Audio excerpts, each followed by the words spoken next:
Welcome to Capitol Hill on what was supposed to be the last sitting day for 6 weeks before the Treasurer hands down the budget. But unfortunately it's not. The Senate is coming back tomorrow and the House of Representatives come back to sunny Canberra on Monday. The debate today, though, was increasingly bitter and personal over the issue of the carbon tax.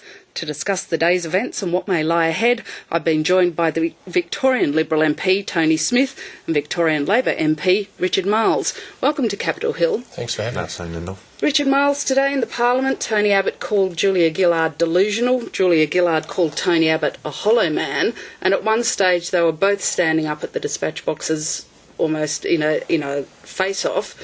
Does any of this help? Well, I think in the last 24 hours, in terms of Tony Abbott, we've seen a man who lacks any judgment at all. And in a way, I think the concern is that his profound lack of judgment in speaking in front of that rally yesterday, with all the signs that were around, which he would completely have known were there, associating himself with the extremist groups that he has, in a sense, I think brings us all down as politicians. And it is a concern. But the Prime Minister's not doing anything to try and take the heat out of it. She's responding in kind, isn't she? Well, there is no way you can associate anything that the Prime Minister has done with the actions of Tony Abbott over the last 24 hours. I mean, he has aligned himself there with Pauline Hanson at a rally. The Prime Minister's not doing anything of that kind, with the most appalling signs behind him. And you would think, if you were Tony Abbott and you saw those visuals on the TV last night, and you think about all the effort which goes in politics to creating visuals, you see those visuals, you see the front page pictures this morning, there would be an apology for those signs, there would be a disassociation from those groups. Have we seen any of that? No.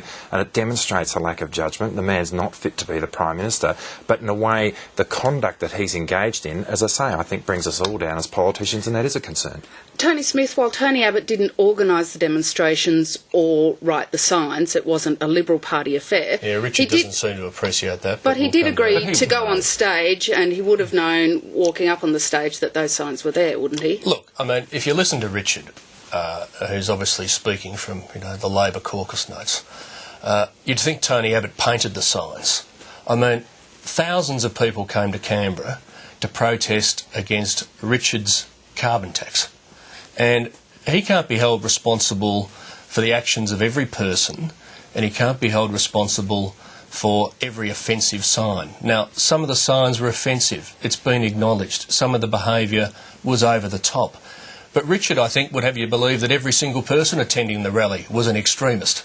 I mean, Tony Abbott addressed a rally of Australians who came to our Parliament House to protest against a massive broken promise. But while he's on his high horse, if he's worried about this sort of thing, I'd like to hear him comment on the offensive link that his Victorian colleague, Mark Dreyfus, the member for Isaacs, has made, where he's compared Tony Abbott to Goebbels. But that link was made around the same time that we had Liberal MPs comparing Julia Gillard to Colonel Gaddafi, isn't it? No side comes to this with clean hands, do they? Come on, I mean, it's still there on the Labor Party website. It's still on the Labor Party website. But look, Richard knows in his heart of heart, let's cut through this, he knows that, Tony Abbott is entitled to address a rally.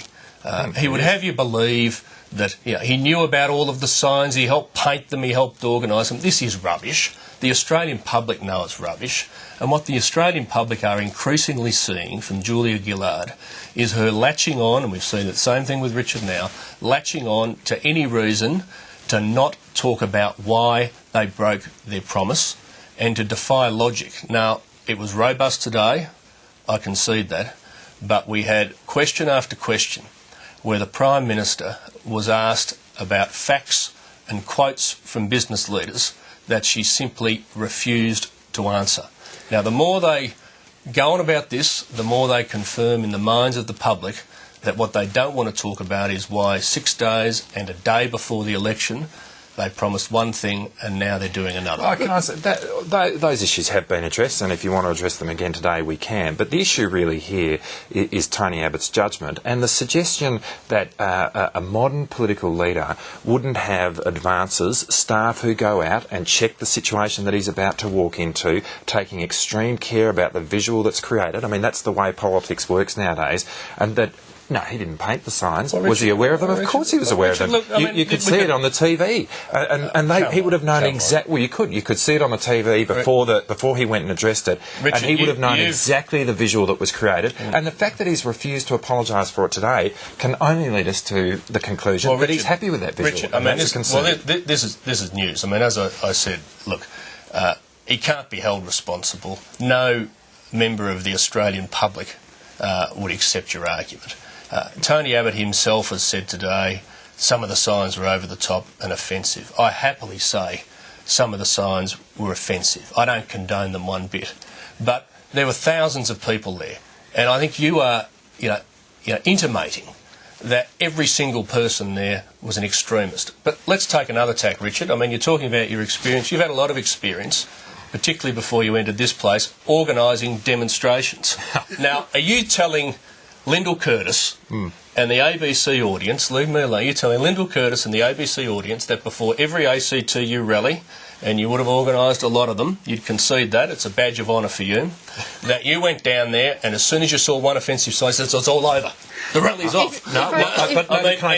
We'll just let you have one go and then we'll move on. Care is taken about what visuals come out of it, and a lot of care in terms of organising an event like that does occur. And I have no doubt, knowing your good political judgment, that had you been in Tony Abbott's shoes, your advances would have told you what was there and you would not have allowed yourself to be photographed in front of those signs. If we could move on to what happened in Parliament today, the issue of the carbon tax of climate change seems to be no longer one of a question of the science or a question of economics and taxation, but it seems to have been boiled down by both the Prime Minister and the opposition leader about a test of character. Is that, in the end, what this is about? A test of either the Prime Minister's character or the opposition leaders? Well, it's about a number of things, but character is certainly one of them. I mean, this is a very difficult public policy exercise, and it's a nettle that simply has to be grasped by our country. If we don't, we are going to be left behind. And to grasp that nettle does take character, and I think the Prime Minister has demonstrated that. Doesn't that take it away from what you want to be arguing and need to get the public to understand, which is the policy of what you're doing, and put it back in the realm of politics, which is part of the reason the CPRS failed, because the government played the political game instead of convincing the public. I think if you look at this debate, really, it has been a contest between reason and hysteria. We have been trying to argue in a reasoned way the fact that there is established facts in relation to the science around climate change now. That does present a challenge and a question for our country about what public policy response there ought to be. And we're working through that in a methodical way. And you can look at something like the Climate Commission, which we've set up, which is going to kick off in my electorate tomorrow down in Geelong. Professor Tim Flannery talking to community groups and forums of people about the facts around climate science, about how a carbon price would actually work, what other countries are doing about it. You know, that is dealing with the matter in a reasoned way. What we're seeing on the opposition side is nothing other than hysteria, and yesterday's demonstration demonstrated that. Tony Smith, the government clearly has a process to move this reform forward. It's what the coalition did with the GST, is move the reform forward step by step.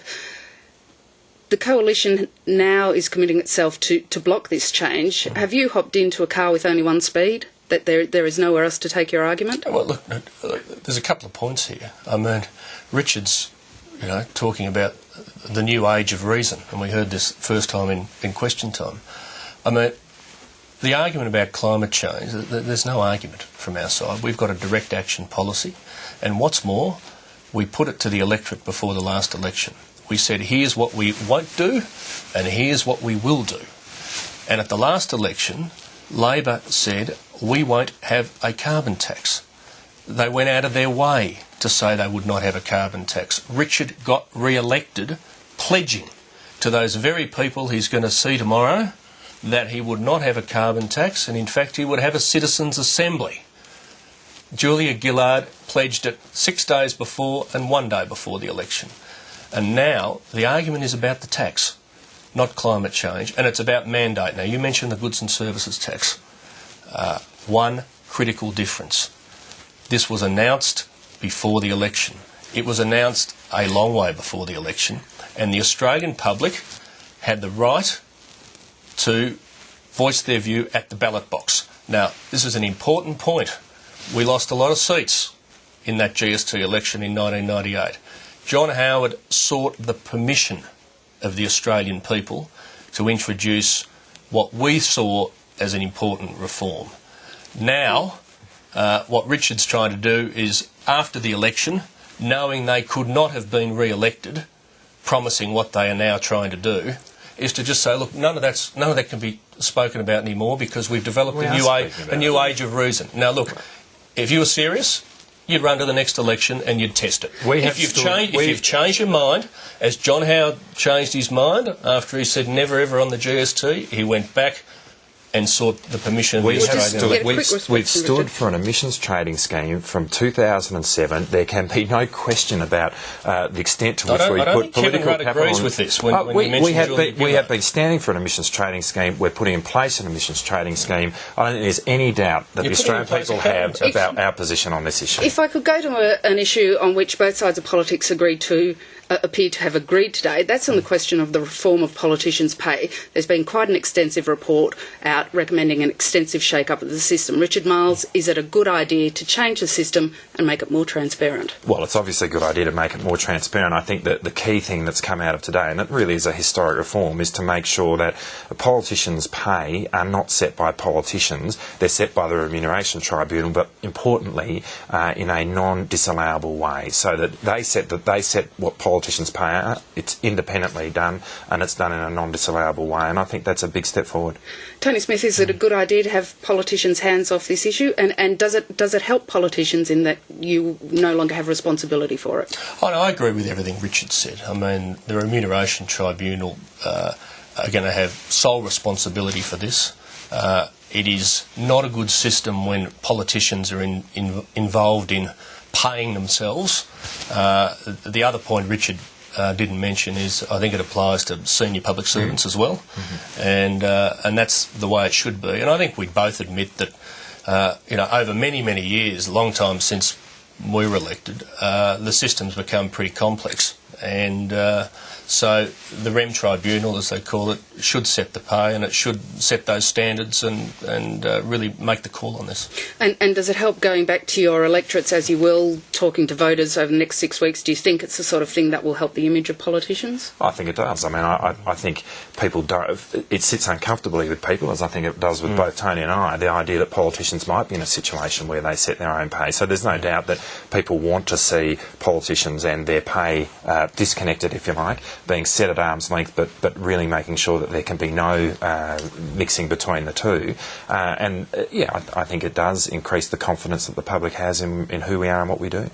So Tony Smith might make you a bit more popular in your electorate? Oh, well, look, I mean, I think the point Richard made is the right one, which the public don't want to see politicians deciding their own pay scales, and it should be removed. And I think, on a serious note, if there's a long-term benefit out of this, I think that's good for the whole political system. And on that note of agreement, Richard Marles and Tony Smith, thank you very much for your time. Thanks, Daniel. And we'll be back with Capitol Hill tomorrow.